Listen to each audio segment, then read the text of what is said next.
প্রথমে একটা হেডলাইন দেয়, অধ্যায় পরে অধ্যায় অনুযায়ী বিষয় অনুযায়ী সে আলোচনা শুরু করে। কিন্তু ইমাম বুখারী অধ্যায় শুরু করার আগেই, হেডলাইনের আগে একটি হাদিস নিয়ে এসেছে। তার উদ্দেশ্য হচ্ছে যে সমস্ত তালেবে ইলম, যে সমস্ত ছাত্র ছাত্রীরা সহিহ বুখারীকে পড়বে, এই কিতাবকে পড়ার আগে তারা যেন তাদের নিয়তকে, অন্তরকে বিশুদ্ধ করে নেয়।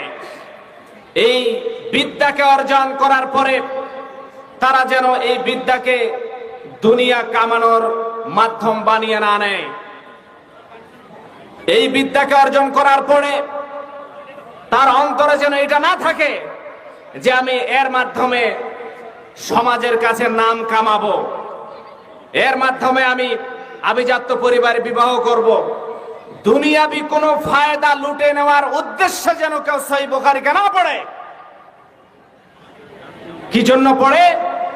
আল্লাহ এবং তার রাসূলকে রাজি খুশি করার জন্য এই কিতাবকে পড়ে। এই জন্য হাদিস নিয়ে এসেছেন, যার রাবী ওমর বিন খাত্তাব রাদিয়াল্লাহু আনহু, তিনি বলেন, সামিতু রাসূলুল্লাহ সাল্লাল্লাহু আলাইহি ওয়াসাল্লাম ইয়াকুল, আমি আল্লাহর রাসূলকে বলতে শুনেছি, ইন্নামাল আ'মালু বিন্নিয়াত, প্রত্যেকটা নেক আমল, প্রত্যেকটা কাজ, প্রত্যেকটা ইবাদত নেকির যোগ্য কিনা এটা নির্ভর করবে সেই ব্যক্তি কি নিয়তে সেই কাজটাকে করেছে। প্রত্যেকটা কাজ নেকির যোগ্য কিনা এটা নির্ভর করবে কিসের উপরে? নিয়তের উপরে, মনের কল্পনার উপরে। ফামান কানাত হিজরাতুহু ইলাল্লাহি ওয়া রাসূলিহি ফাহিজরাতুহু ইলাল্লাহি ওয়া রাসূলিহি, অতএব যে ব্যক্তি আল্লাহ এবং তার রাসূলকে রাজি খুশি করার জন্য হিজরত করবে, তো তার হিজরত আল্লাহ এবং তার রাসূলকে রাজি খুশি করার জন্যই হবে।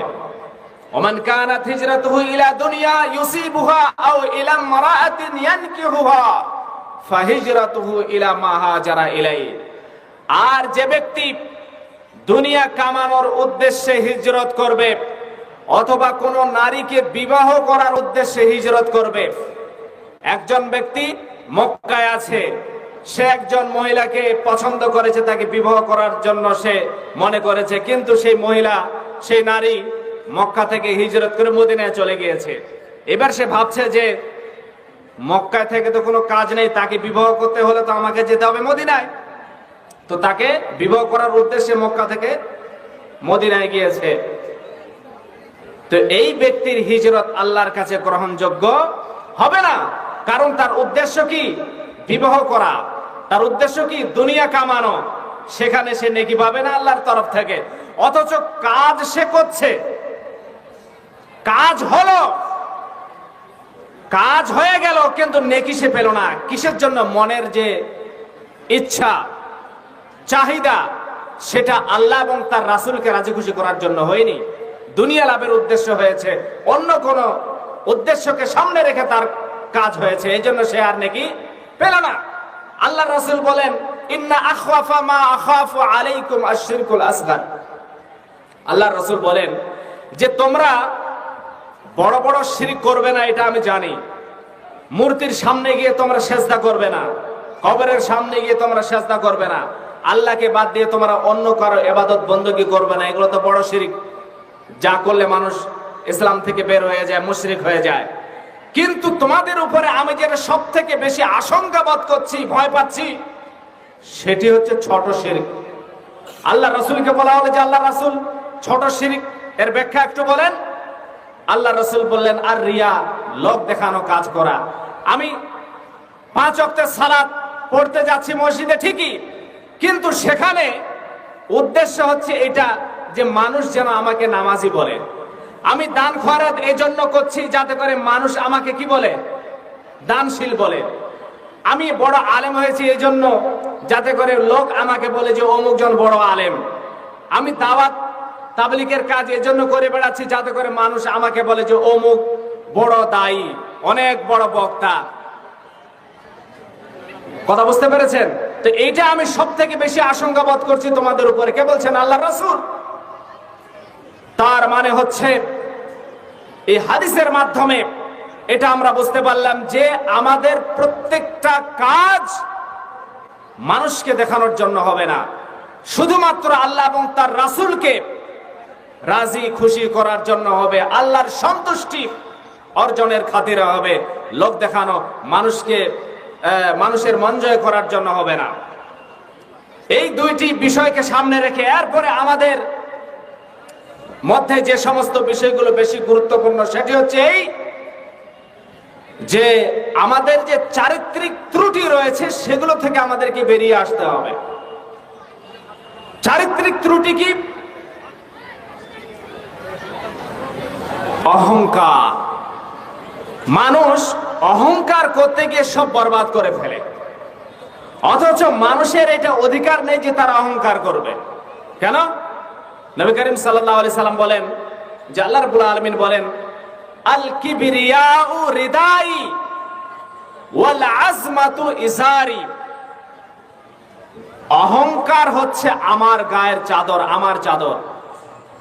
ওয়াল আজমাতু ইজারি, আর মহিমা বড়ত্ব বড়াই হচ্ছে আমার লুঙ্গি। ফামান নাযাআনি ওয়াহিদাম মিনহুমা কাযাফতুহু ফিন-নার। যে ব্যক্তি আমার চাদর আর লুঙ্গি নিয়ে টানাটানি করবে, মানে যে ব্যক্তি অহংকার করবে, যে নিজের বড়াই বর্ণনা করবে, বড়াই বয়ান করবে মানুষের সামনে, আমি তাকে জাহান্নামে নিক্ষেপ করব। আমি তাকে কোথায় নিক্ষেপ করব? জাহান্নামে নিক্ষেপ করব। এবং আরেকটা হাদিসে নবী করিম সাল্লাল্লাহু আলাইহি সাল্লাম বলেন, লা ইয়াদখুলুল জান্নাতা মান কানা ফি কলবিহি মিসকালু যাররাতিন মিন কিবরিন। যে ব্যক্তির অন্তরে সরিষা পরিমাণ অহংকার থাকবে সে জান্নাতে যাবে না। যার অন্তরে অনুপরিমাণ সরিষা পরিমাণ অহংকার থাকবে সে জান্নাতে যাবে না। একজন লোক বললেন, ইন্নার রাজুলা ইউহিব্বু আন ইয়াকুনা সাওবুহু হাসানান ওয়া না'লুহু হাসানা। আল্লাহর রাসূল, অহংকারের মানে কি এটা যে কেউ যদি এটা চায় যে তার পোশাক আশাক ভালো হোক, তার জুতা ভালো হোক, পরিষ্কার পরিচ্ছন্ন হোক, তো এই ভালো পোশাক পরার, ভালো জুতা পরা, এটা কি অহংকার? আল্লাহ রাসূল বললেন, ইন্নাল্লাহা জামিলুন ইউহিব্বুল জামাল। আল্লাহ রাব্বুল আলামিন সুন্দর এবং তিনি সৌন্দর্যকে পছন্দ করেন। এটাকে অহংকার বলে না। আল কিবরু বাতারুল হাক্কি ওয়া খামতুন নাস। অহংকার হচ্ছে হককে অস্বীকার করা। হক, আল্লাহ এবং তার রাসূল হক, সেটাকে অস্বীকার করা। কোরআন হক, সেটাকে অস্বীকার করা। তাওহীদ হক, সেটাকে অস্বীকার করা। আল্লাহর যে দেয়া বিধান সেটা হক, সেটাকে অস্বীকার করা। ওয়া খামতুন নাস, আর মানুষকে ছোট মনে করা, মানুষকে তুচ্ছ তাচ্ছিল্য করা, এটাকে বলা হয় অহংকার। আল্লাহ রাব্বুল আলামিন নিষেধ করেছেন, ওয়ালা তামশি ফিল আরদি মারহা। তোমরা জমিনে অহংকার করে চলাফেরা করো না। আল্লাহ রাব্বুল আলামিন আমাদের বলছেন, মানুষদেরকে, যে তোমরা কি করো না? আমার জমিনে অহংকার করে চলাফেরা করো না। ইন্নাকা লাউ তাখরিকাল আরযা ওয়া লাউ তাবলুগাল জিবালা তুলা। অহংকার করে তোমরা এই জমিনকে, আমার জমিনকে ফেড়ে ফেলতে পারবে না। পা দিয়ে লাথি মেরে কেউ কি জমিনকে ফেড়ে ফেলতে পারবে? ওয়া লাউ তাবলুগাল জিবালা তুলা। আর উচ্চতায় তোমরা পাহাড়ের সমান হতে পারবে না, উচ্চতায় পাহাড়কে পেরিয়ে যেতে পারবে না। মানুষকে তো অহংকার করে কথা বলা যেতে পারে যে বেশি কথা বলবে না, তোমাদের মতো 10 জনকে আমি কিনে নিতে পারি। বেশি কথা বলবে না, তোমাকে দুনিয়া থেকে গায়েব করে দিব।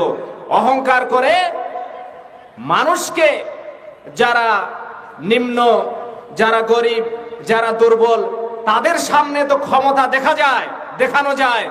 কিন্তু আল্লাহ রাব্বুল আলামিন চ্যালেঞ্জ করেছেন সেই সমস্ত স্বৈরাচারীদের, অহংকারীদের, যে তোমরা অহংকার করো, খুব ভালো কথা, তো আমার জমিনকে ফেড়ে দেখাও, খুব অহংকার করো, আর পাহাড়ের মতো হয়ে দেখাও, একটু তার উচ্চতাকে পেরিয়ে যাও, পারবে?